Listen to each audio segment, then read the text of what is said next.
Muy bien, pues entonces entramos ya en la primera sesión, sin más, después de estas palabras de bienvenida. Bueno, el tema de nuestro encuentro, cuando nos reunimos para programarlo, pues estuvimos de acuerdo desde el principio en que un tema interesante, dado el lugar en que nos reuníamos, era el tema de la misión. Y lógicamente el proyecto misionero de la primera iglesia que mejor conocemos es el de Pablo, pero no queríamos que faltaran también en este estudio una referencia a otras misiones, a otros proyectos misioneros. Y por eso el título que dimos al encuentro, el proyecto misionero de Pablo en el contexto de la primera misión cristiana. Pues bien, esta primera conferencia nos va a acercar a otra experiencia misionera que no es la de Pablo, sino que es la que se refleja en la primera carta de Pedro. Y va a pronunciarla el profesor David Horell, a quien damos ya la bienvenida. Unas breves palabras acerca de él, aunque es bien conocido de todos nosotros, sobre todo por sus escritos. Desde el año 1995, él enseña en la Universidad de Exeter, en la que es ya profesor titular desde el año 2007. Es profesor de Nuevo Testamento y director del Centro de Estudios Bíblicos. Como muchos de ustedes sabrán, él realizó su doctorado en Cambridge con una tesis doctoral sobre la correspondencia corintia.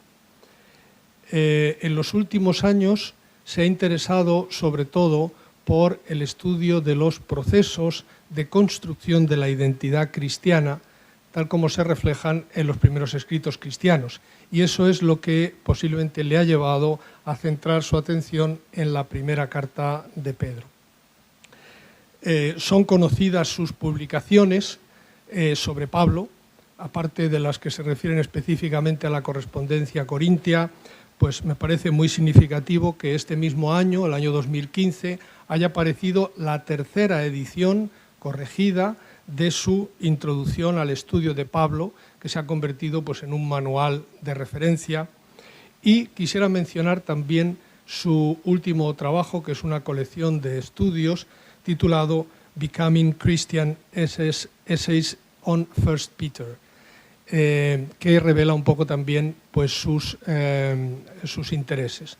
Cuando le invitamos a participar en este encuentro y le explicamos el proyecto y cómo queríamos que dentro de un estudio más centrado en la figura de Pablo y en su proyecto misionero se pudiera él acercarnos a esta otra perspectiva, aceptó encantado porque él ya estaba trabajando en este tema. De manera que lo que nos va a ofrecer hoy no es solamente algo que ha preparado con motivo de este encuentro, sino que es algo que realmente ya a él le preocupaba y en lo que venía trabajando. Dear Professor Horell, thank you for accepting our invitation to be here with us, and we are eager to listen to you. Las ponencias van a ser cada una en la lengua del ponente y para seguirlas con más facilidad tenemos los textos en las diversas lenguas en la carpeta que podremos seguir. Thank you for coming. I was explaining that you're going to speak in English, that the audience will have the text to follow it easily. Thank you. You have, after your presentation, we will have some time for discussion and questions. So take your time. Before I begin my paper, just a few words of thanks and of apology. I'm very grateful to Santiago and to the organizing committee for this invitation. I'm very honored to be invited to address your meeting. I'm particularly honored to learn that this is the first meeting of the Spanish, Catalan and Portuguese biblical associations. And I hope this will be the beginning of a very positive and fruitful ongoing collaboration. A second word of thanks is to thank many of you already for your warm welcome and your hospitality that I've already been shown. which leads me to the first apology that I don't speak any of the three languages in which your meeting is mostly to be conducted. And that makes me very aware that you have to extend even more welcome and hospitality to include me in your conversation, and that I'm sure we will find a way to discuss and share questions and talk about the topic. And you have, I think, as you've said already, Santiago, a printed copy of the paper, if that makes it easier to follow. Possibly having someone, I'm aware that the three groups are communicating to some extent across different languages. Perhaps having someone who understands none of the three languages will add another dimension to your collaborative meeting. One last apology, and that is that I have to leave tomorrow rather than at the very end of the meeting. When Santiago first invited me, I was very honored to be invited and thought for several days about how I should reply. The reason is that the 3rd of September is my younger daughter's first day at secondary school. She will be very, very nervous, and I had promised to be at home. And Santiago originally asked me if I could speak on the 3rd of September. So I thought, this is very bad, but I will just be honest and tell him my situation. And he said, of course, in very hospitable and welcoming, that's okay, you can speak on the 1st, and then you can go home and be home for your daughter too. So I'm not only very, very grateful for the invitation to be here and very honored by it, but very grateful for you allowing me both to be here and to do my family duties as well. And as I think Santiago has said, I can follow just a little bit. He asked me if I would speak a bit about 1 Peter, something, of course, of a contrast and comparison with Paul, whose mission is at the center of your theme.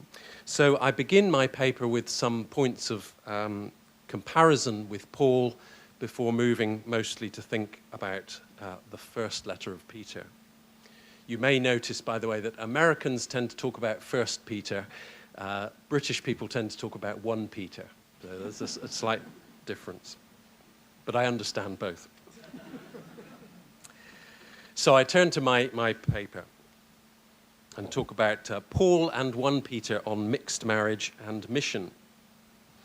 Thank you. One of the reasons for the debate about mission in the early Pauline communities is the absence of any direct exhortations to members of these communities to engage in evangelism. Even if a few texts might hint at evangelistic activity on the part of some of the Pauline congregations, the lack of direct instruction to do so is something of a puzzle. Certainly, it raises questions for contemporary evangelical Christians who place great weight upon following biblical teaching and are often urged, individually and collectively, to engage in witness and mission. Interestingly, one of the few places where Paul does talk about a missionary achievement on the part of ordinary members of the churches is in 1 Corinthians 7:12-16, where so-called mixed marriages are described as a context in which one partner may save the other.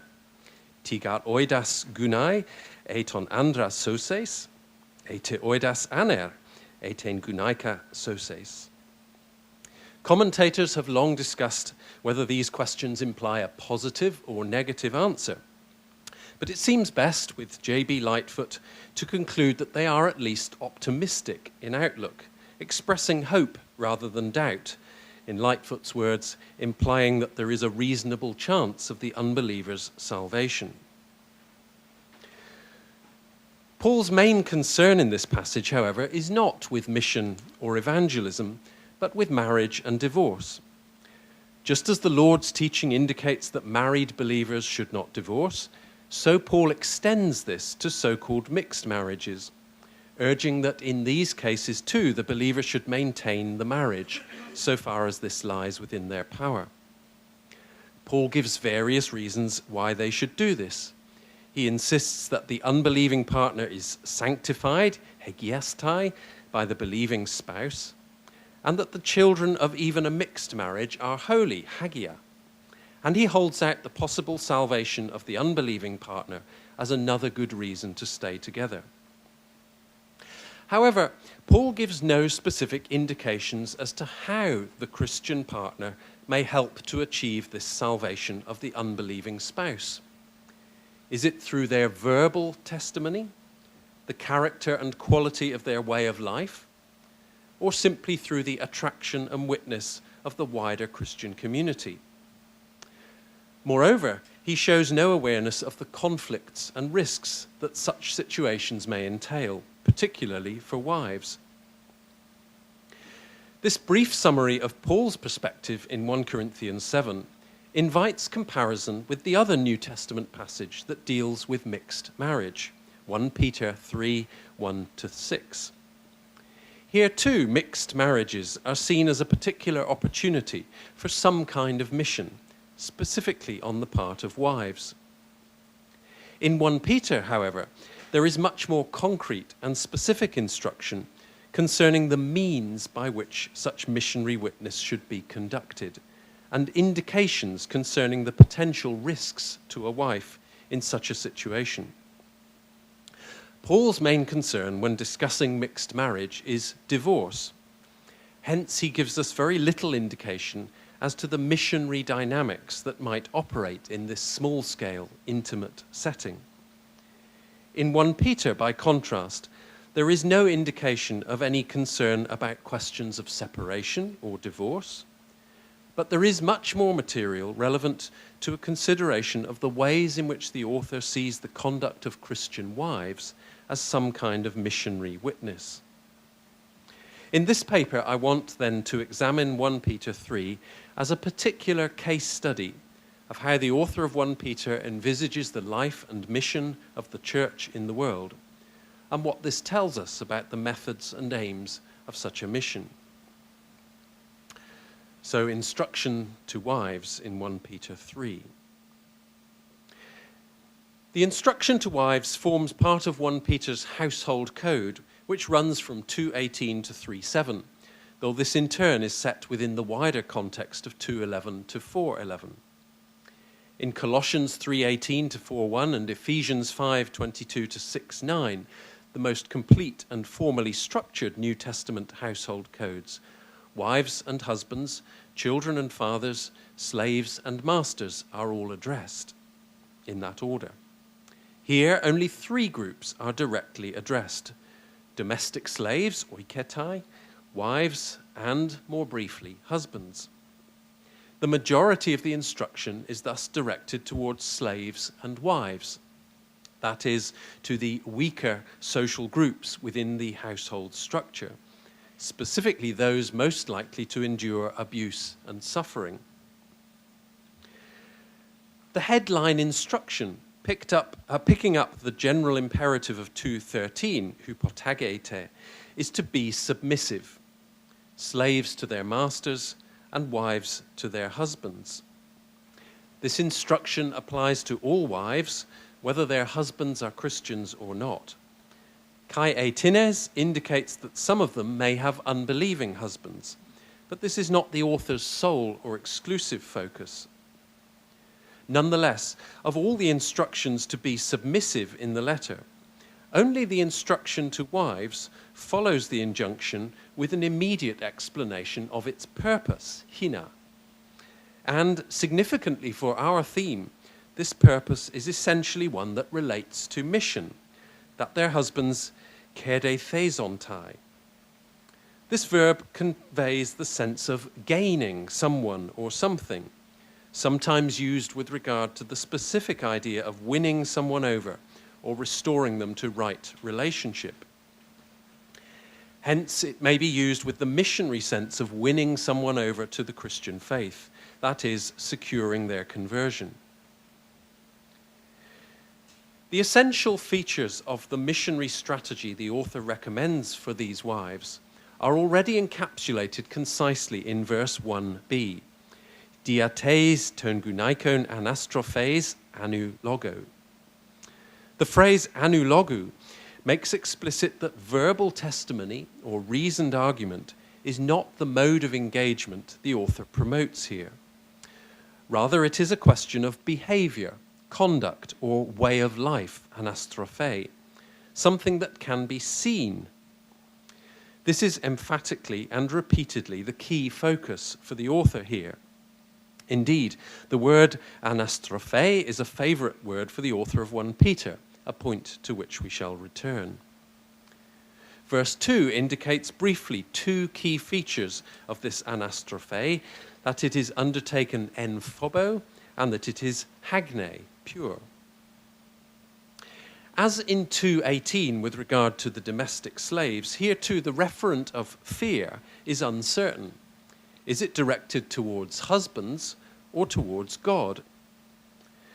Several considerations favour the view that the proper object of fear, phobos, according to the author of 1 Peter, is God alone. Firstly, in the cases where it is unambiguous, 1 Peter depicts phobos as something appropriately shown towards God. Indeed, 2:17 draws this distinction carefully. Secondly, in the context of 2:18, the immediately following verse, 2:19, explicitly mentions awareness of God, syneidesis theou, as a motivation for right conduct. Here, the phrase in 3:4, enopion to theou, suggests a similar orientation regarding the crucial arbiter of a wife's way of life.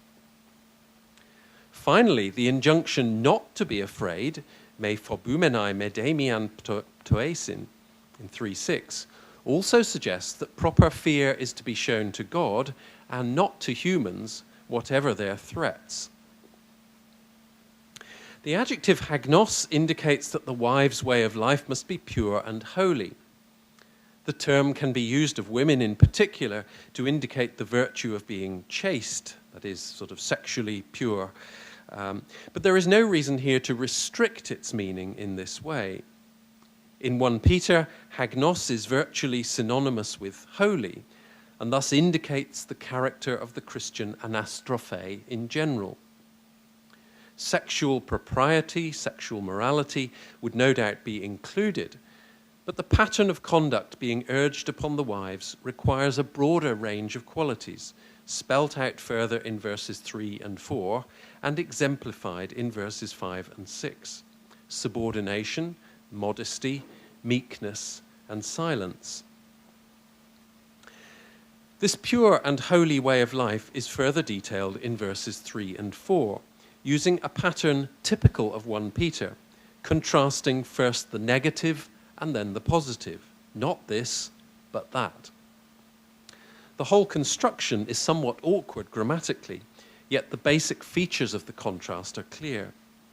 As J.N.D. Kelly remarks, the whole construction is distinctly clumsy, but the author is plainly struggling to contrast interior character with outward appearance. The subject of the negative depiction is the external adornment, the cosmos, which should not epitomize the wife's way of life, the braiding of hair, the wearing of gold, or the putting on of clothing. Among Greek and Roman women with sufficient means to engage in these forms of adornment, such practices were evidently common, though other contemporary writers also warned against extravagant displays of wealth and insisted that other qualities and a modest and dignified demeanor were more valuable. Similar criticism of ostentatious female attire is expressed by Jewish writers.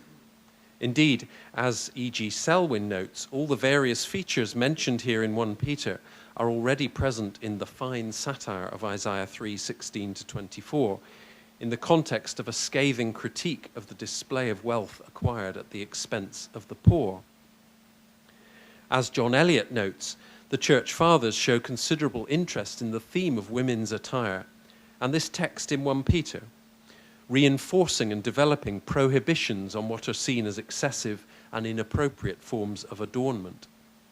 External beautification, according to the author of 1 Peter, plays no part in displaying the Christian way of life. The positive pattern of conduct encouraged by the author a way of life that may potentially win their husbands for the faith, is, by contrast, a matter of the hidden person of the heart, ho kryptos tes kardias anthropos, a reference to the inner self and the sentiments and dispositions of the human heart, rather like the phrase ho eso anthropos. The decision to refer here to the anthropos as opposed to the cosmos further suggests that the intended contrast is between external adornment and the real person. There might appear to be some irony in depicting this hidden person as the basis for missionary success, since if it is hidden, it can hardly make an impression on others. It is clear, however, that the qualities of this hidden person are indeed displayed in a way of life. Selwyn suggests that the en that follows, en to aphtharto to praeos kai hesuchio pneumatos, conveys the idea found in, expressing itself in. In other words, this phrase specifies the form in which the hidden person of the heart is shown. Just as Greek and Roman writers, as well as Jewish and Christian ones, warn against ostentatious display and exhort modesty and dignity in appearance, so too the virtues of gentleness and quietness are widely valued. It is clear that being praus was praised as a quality for both men and women, and does not constitute a specifically feminine virtue, even if its forms of appropriate social expression vary according to one's social and gendered position. Things are somewhat similar with hesuchios, which can also be presented as a quality expected of men as well as women. It is therefore correct and significant to stress that these qualities are not depicted as virtues for women alone. Nonetheless, quietness or outright silence is particularly expected of women, just as subordination is expected of wives to husbands, but not vice versa. Finally, the author turns to an illustration of the patterns of conduct he has been commending, introduced with a gar that signals the way in which what follows will serve as a motivational ground for the exhortations in verses 1 to 4. The hutos most likely points forward, specifically to the phrase hupotasomenai tois idiois andrasin, an exact repeat of the phrase in verse 1, indicating that the ancient exemplars, Sarah and other holy women, embodied precisely the pattern of conduct the author now advocates. Their description as both hagiai and as hai elpidzousai eis theon shows that they properly exhibit the characteristics required also of the letter's recipients, holiness and hope. Sarah, wife of Abraham, is then presented as a specific and named example of the approved pattern of conduct. Here, at least, a little bit of interest for those of you whose work is mostly in the Old Testament or Hebrew Bible. A paradigm of the conduct expected of wives, just as Jesus provided a paradigm of that required of slaves in 2:21 to 25. In some sense, this must be an allusion to the stories of Abraham and Sarah recorded in Genesis. But this particular pattern of behavior is hard to find there. Apart from Genesis 18:12, where Sarah says, "My master is old, hode kurios mu presbyteros," there is nowhere where she is recorded as calling Abraham kurios and obeying him. Indeed, Genesis 16:12 gives a contrary impression. Hupekusende Abram tes phones saras. It is possible, as Mark Kiley has suggested, that the author is alluding to the wider context of the stories in Genesis 12 and 20, seeing Sarah as a model of those wives who obey their husbands in an unjust and frightening situation in a foreign land or hostile environment. But the author may also be influenced by post-biblical Jewish traditions. The addressing of Abraham as kurios is prominent in the Testament of Abraham, as Troy Martin has shown. The wives addressed in this section of 1 Peter's household code are said to have become Sarah's children. The aorist verb may point to the time of their conversion, or their baptism or initiation, but the participial phrase that follows indicates that this identity depends on their exhibiting a pattern of conduct congruent with that of their esteemed ancestor.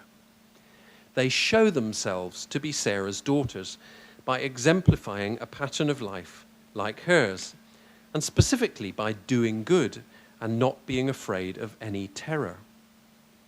It is possible that Sarah's example is still in the author's mind here, at least if silence on the part of Genesis can be given any significance. No fear on Sarah's part is mentioned in the 2 accounts in Genesis when she is given over to other men on account of her husband's passing her off as his sister. Just as these stories hint at the abuse that Sarah suffered, being passed from one man to another as sexual property, so too this exhortation to wives reflects the risk that wives who did not follow the religious commitments and practices of the male paterfamilias would be subjected to criticism and physical abuse. There are then both positive and negative facets of the instruction given to wives that are specific to their role and social position, to be subordinate and obedient to their husbands, and not to fear the reprisals that may result from their commitment to Christ. But it would be wholly wrong to regard this section of instruction as depicting a pattern of life relevant only to the wives among the Christian groups. On the contrary, the instruction given to wives here seems to represent one particular example of the pattern of life and missionary witness commended to the congregations as a whole. This becomes clear when we compare the instruction to wives with the more general instruction given in 3:13 to 17.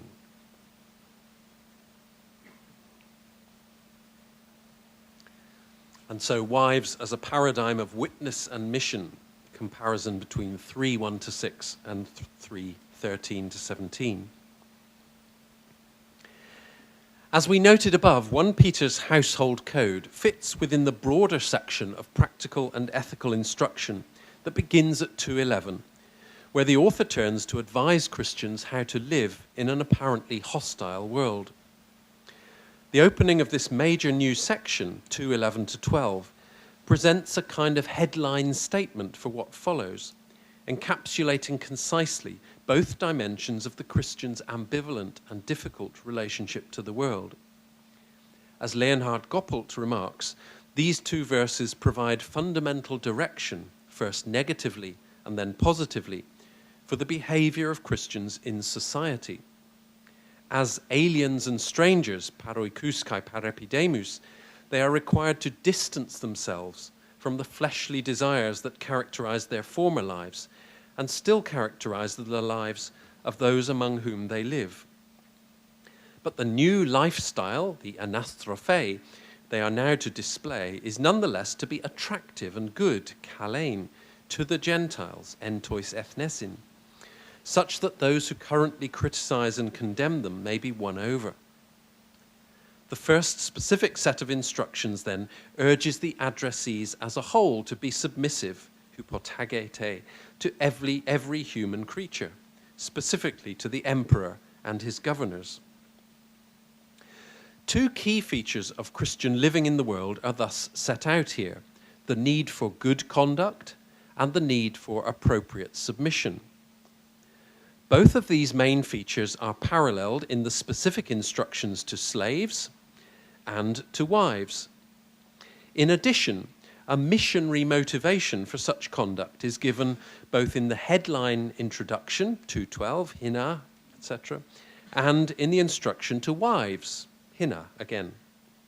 Indeed, more than 2:18 to 20, where no such missionary motivation is made explicit, the instruction to wives fully captures the key aspects and emphases of the headline appeal in 2:11 to 12, including its focus on way of life and its missionary motivation.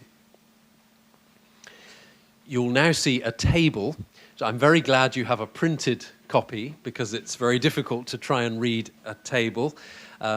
It will also give you something to look at, to see the texts and see if you believe me as I continue. So I won't say any more about the table, but I've tried to set out there the similarities between 2:11 to 13, 2:18 to 20, and then especially with 2:11 to 13 and 3:1 to 6.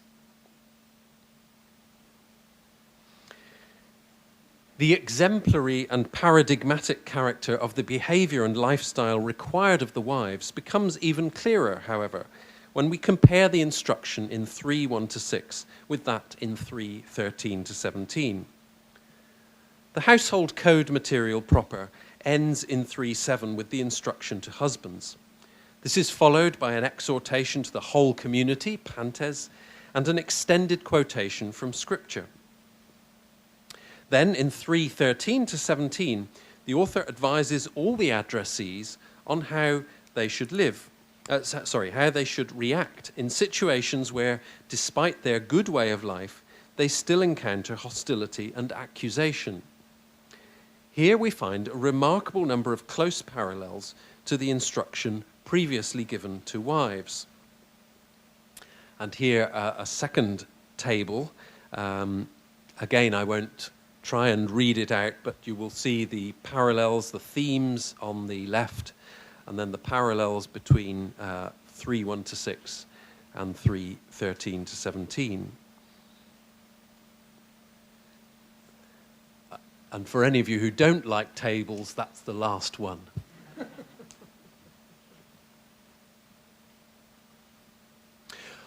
What do these parallels tell us about the missionary stance of the author of 1 Peter? One reason why both wives and slaves can serve for the author as paradigms, exemplars of the pattern of behavior urged upon the Christian community as a whole, is because they are particularly vulnerable to suffering. This vulnerability characterizes all the letter's addressees and is a prominent concern for the author throughout. Slaves were, of course, particularly liable to physical punishment and abuse, not least sexual abuse, at the hands of their owners.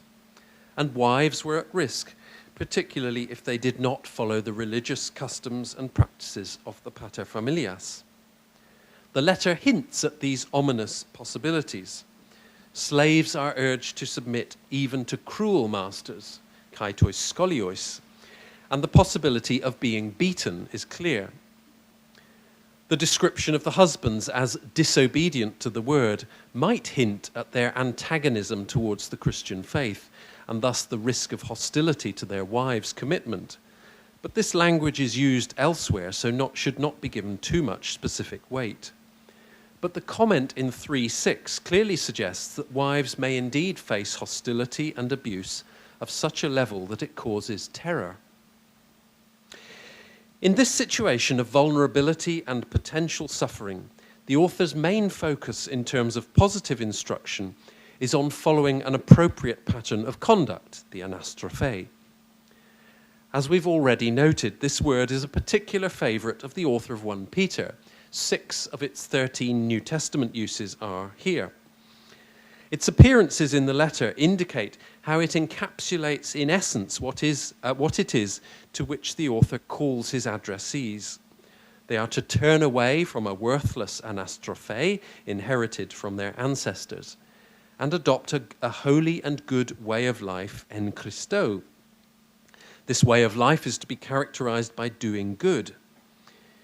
In terms of missionary dynamics, it is also clear that it is this good way of life that is the fundamental means by which Christians, and wives in particular, are meant to make their appeal to those who are currently non-believers, husbands who are disobedient to the word, or more generally the Gentiles among whom they live.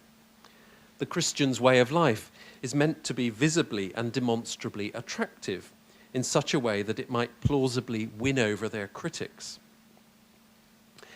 Yet this does not mean that the author's idea of a good way of life is one that primarily represents conformity or assimilation to what outsiders expect. In some respects, it may imply this, in following conventional expectations for wifely subordination and silence, for example. But in other respects, it is a way of life that resists wider socio-political demands, and thus may engender hostility and even violence. Hence the author's strong exhortations not to be afraid of such threats. This is most obviously the case in respect of the devotion to Christ and God that makes other expressions of fear or reverence inappropriate or idolatrous. Thus, the addressees are urged to be subject to all human creatures, and specifically to the emperor and his governors in 2:13. But this does not imply acquiescing in expectations to join in the veneration of the emperor, his family, and the gods of Rome in the various festivals and activities broadly referred to as the imperial cults. Rather, the author's measured but firm resistance to such demands is concisely conveyed in 2:17, fear God, honor the emperor. A statement that encapsulates a stance that later martyrs and apologists would frequently echo. Wives are specifically urged to submit to their husbands, but this does not imply acquiescing in expectations or demands to join in what would now be regarded from a Christian perspective as idolatry. Moreover, the fact that the Christian's veneration of Christ is in the heart, just as the wife's gentle character is rooted in the hidden person of the heart, does not mean that this is an entirely secret or hidden way of life, masked by an external pattern of complete conformity. Rather, in both cases, there are aspects of this way of life that will cause conflict and dissonance with the lifestyle of those among whom they live. It is in this context that we are to make sense of the author's emphatic instructions not to be afraid. In the case of wives, this is part of the pattern of behavior exemplified by Sarah, as discussed above. While the specific appeal is to her supposed submission and obedience to her husband Abraham, it is likely that her pattern of conduct, particularly her lack of fear, is also assumed as an example, insofar as living as her daughters should mean exemplifying similar qualities and way of life. Thus, the wives are emphatically urged, in a phrase adapted from Proverbs 3:25, not to fear any terror at all, medemian ptoesin. This must refer to the terrors they might face from other human beings, particularly those, like their husbands, who do not share their faith in Christ. In 3:14, there is an equally emphatic instruction not to be afraid, again adapted from a scriptural source, Isaiah 8:12. It is difficult to be sure exactly how to interpret the opening of this phrase, tonde phobon auton, but taking it as an objective genitive is probably most plausible, in which case it is a direct and emphatic exhortation not to be afraid of them. The counterpart to these direct exhortations is, of course, the clear indication that their lives should be governed by an appropriate fear of God. In 3:16, there are again indications that this kind of fear is directed towards God, since it is a disposition to be accompanied by having a good conscience, a phrase which, as 3:21 shows, denotes the believer's right stance towards God. All this indicates that, so far as any missionary stance goes, for both wives in particular and Christians in general, the dominant and expected mode of engagement, so far as 1 Peter is concerned, is the quiet and gentle living of a good way of life. In other words, Christian mission, insofar as it takes place actively at all, consists in living tein agathein en Christo anastrophein. It is what outsiders can see that matters. The important declaration about the purpose of the Christian community's identity in 2:9-10 does not undermine this argument. Even if ex angelo includes the idea of witness to the world, as well as, more fundamentally, worship directed to God, it is the identity, existence, and practice of the Christian community as God's elect and holy people that stands here as witness to the excellent virtues of the God who has called them. This leaves, however, one clear point of contrast between the exhortation given to wives and the more general exhortation in 3:13 to 17. The wives are urged to live in a way that may win over their husbands anu logu, whereas 3:15 deals with the offering of verbal testimony. Part of the explanation for this otherwise unusual emphasis on speaking out is that it is in response to inquiry, to aitunti humas. Verbal testimony is not the normal or proactive mode of Christian witness, according to 1 Peter, but is something which Christians should always be prepared to give. What are the contexts in which the author imagines that such witness might need to be given? Scholarship on 1 Peter has given changing answers to this question, following broader changes in perspectives on the kind of hostility and suffering that is in view in the letter.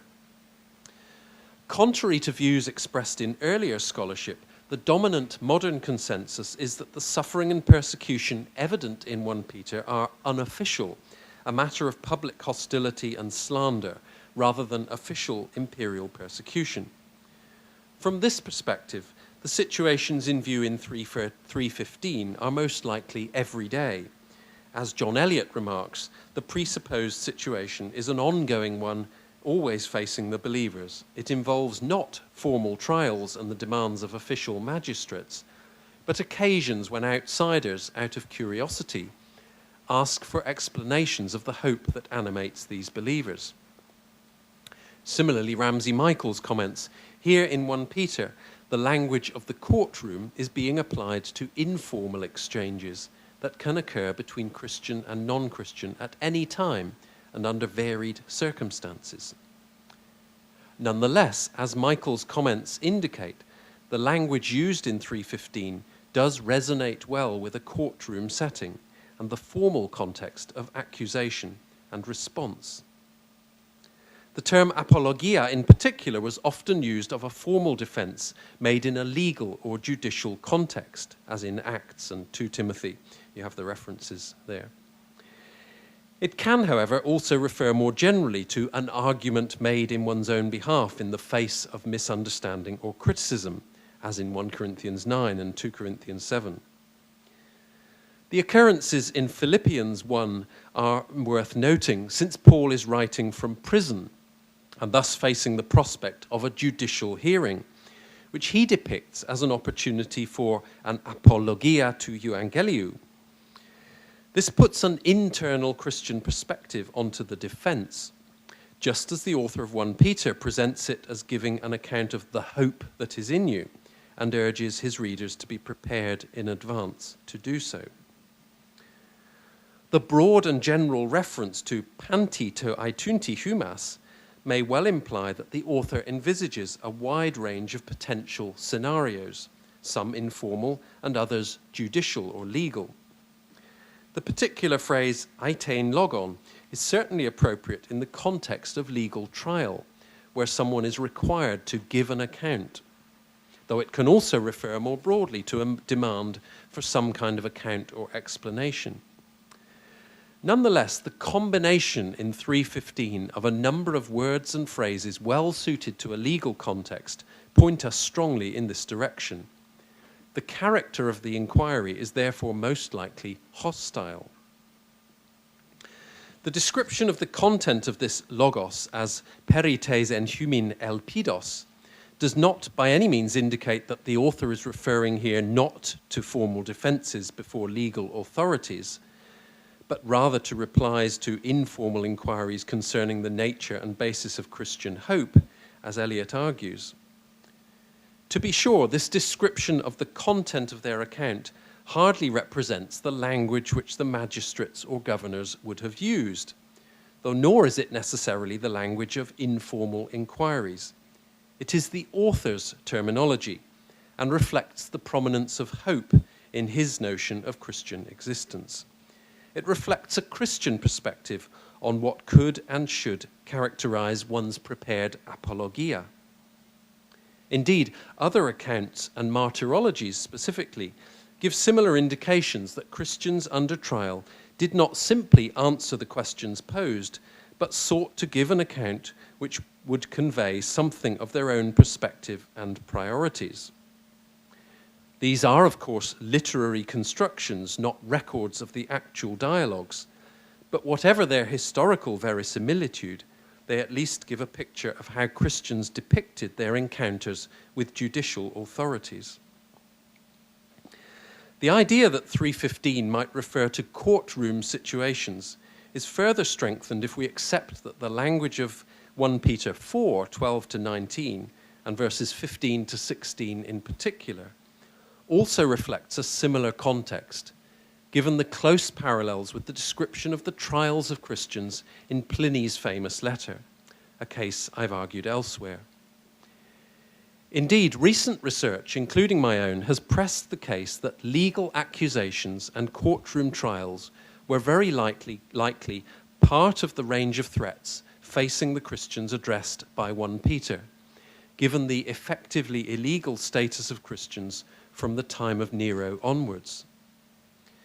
This does not mean, as those arguing against official persecution have often supposed, that 1 Peter must reflect one of the specific periods traditionally seen as times of early imperial persecution under Nero, Domitian, or Trajan, or that what is in view is any kind of inquisitorial or proactive imperial persecution.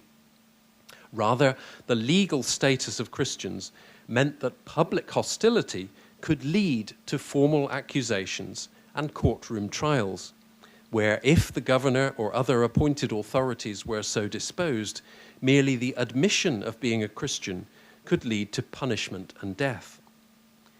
In such contexts in particular, the author urges his addressees to be ready to give an account of their hope and to bear the name Christianos, Christian, openly and proudly, as a means to glorify God. It seems, however, that such open and verbal testimony is the exception rather than the rule, a form of witness that should be willingly offered when requested, but not proactively undertaken. Here in 3:16, as in 2:12 and 3:1-2, there is also an expression, again with Hina, of the hoped-for outcome of this testimony. But each such statement is somewhat distinctive. In 2:12, the focus is on the eschatological day. If the Christians' accusers do not now recognize their way of life as good, they will do so eventually and will have to acknowledge and reverence the God who is its source. In 3:1-2, the hope is that disobedient husbands may be won over, presumably here and now, the sooner the better.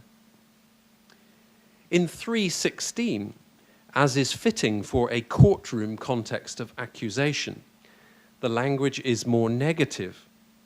Those who accuse the Christians will themselves be put to shame, kataiskounthosin. While there may again be eschatological nuance here, there is also the hope, however vain it proved to be, that here and now accusations will shown to be baseless and false when the believer's way of life is defended and explained. And so you may be pleased to hear to my brief conclusions. Way of life as witness, the missionary dynamics of 1 Peter, with a few comments on Paul as well. It is time to stand back from the details and draw some brief conclusions concerning 1 Peter's view of Christian mission. The instructions to wives, though specific in some ways to their social position, serve as a particular example of the kind of missionary stance that the author of 1 Peter commends. The central demand is to follow the good way of life, the anastrophe, that is appropriate to their allegiance to Christ and to God. In some ways, this means exhibiting patterns of behavior that will be widely and conventionally regarded as good. Though in other ways, this implies a conflict between this way of life and the expectations of life in a polytheistic society under Roman imperial rule. For this latter reason, the author gives clear exhortations not to be afraid of any terrors that humans can inflict, and urges the readers to stand firm and resist. Nonetheless, the author's hope is that this way of life will, at least in some cases, prove sufficiently appealing and attractive to win over critics and skeptics to the Christian faith, if not now, then on the final eschatological day. Giving verbal testimony is an unusual, extraordinary mode of mission that is adopted when required by the inquiries of others, particularly in courtroom settings, though not exclusively there.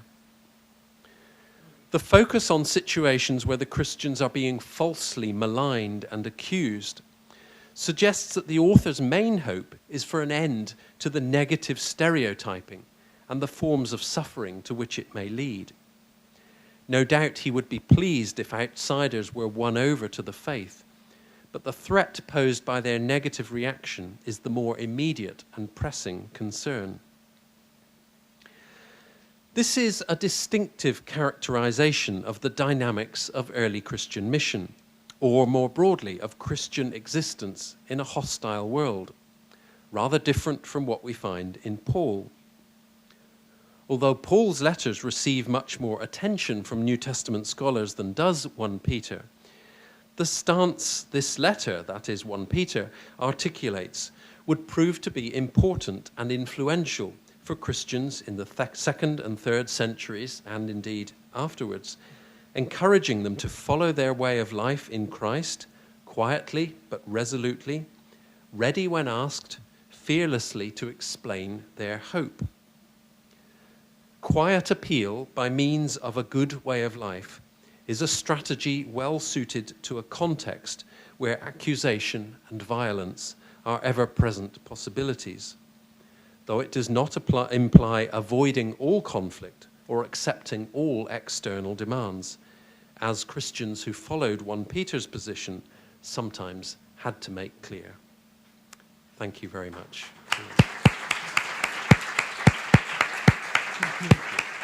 Very clear.